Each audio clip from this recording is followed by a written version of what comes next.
अस्सलाम वालेकुम फ्रेंड्स, आज मैं बना रही हूँ बहुत टेस्टी, हेल्दी और बजट फ्रेंडली चिकन की गर्दनों का बहुत मज़ेदार सा सालन। तो आइए स्टार्ट करते हैं अपनी रेसिपी। इसके लिए मैंने 2 दरमियाने साइज़ के प्याज लिए हैं और उन्हें रफली काट लिया है। अब इन्हें एक ब्लेंडिंग जार में शिफ्ट कर देंगे। 2 दरमियाने साइज़ के टमाटर, उन्हें भी रफली काट लिया है, इन्हें भी ब्लेंडर में डाल देंगे। अदरक लहसुन का पेस्ट शामिल करेंगे 1.5 टेबल स्पून, पिसा धनिया 1.5 टेबल स्पून, पिसी लाल मिर्च 1 टेबल स्पून या फिर हस्बे जायका, जीरा सफ़ेद वाला 1 टीस्पून, हल्दी 1/4 टीस्पून, नमक हस्बे जायका। थोड़ा सा पानी शामिल करेंगे ताकि पीसने में आसानी हो। सारे मसालों को अच्छी तरह से पीस लेंगे। इसके लिए मैं ½ kg चिकन की गर्दनों का इस्तेमाल कर रही हूँ। अब एक पैन लेंगे, उसमें शामिल करेंगे आधी प्याली ऑयल। ऑयल जब थोड़ा सा गर्म हो जाए तो उसमें शामिल करेंगे 3 छोटी इलायची।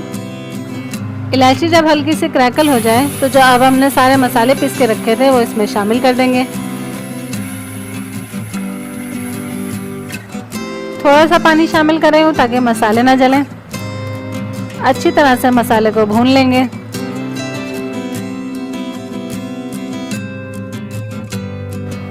मसाला अच्छी तरह से भुन गया है और आप देख सकते हैं कि ऑयल भी सेपरेट हो गया है। अब इसमें गर्दनें शामिल कर देंगे।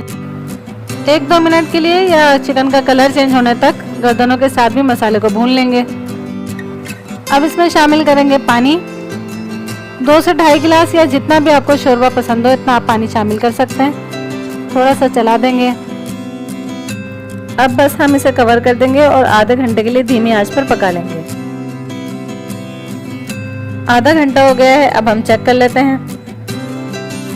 सालन बिल्कुल तैयार है, ये देखें मैंने थोड़ा पतला रखा हुआ है। अब हम इसमें शामिल करेंगे 1 टीस्पून पिसा हुआ गरम मसाला, इससे खुशबू और टेस्ट में इजाफा हो जाता है।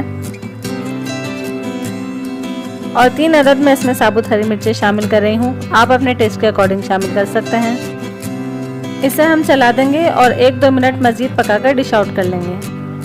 जी फ्रेंड्स, तो ये आसान सी रेसिपी आप लोग ट्राई ज़रूर कीजिएगा क्योंकि ये बहुत मज़ेदार है। आपके घर में सभी को बहुत पसंद आएगा, स्पेशली बच्चों और बुज़ुर्गों का तो ये बहुत ज़्यादा फेवरेट होने वाला है। अपना बहुत ज़्यादा ख्याल रखिएगा। चैनल पर नए हैं तो सब्सक्राइब कर लीजिए। अल्लाह हाफिज़।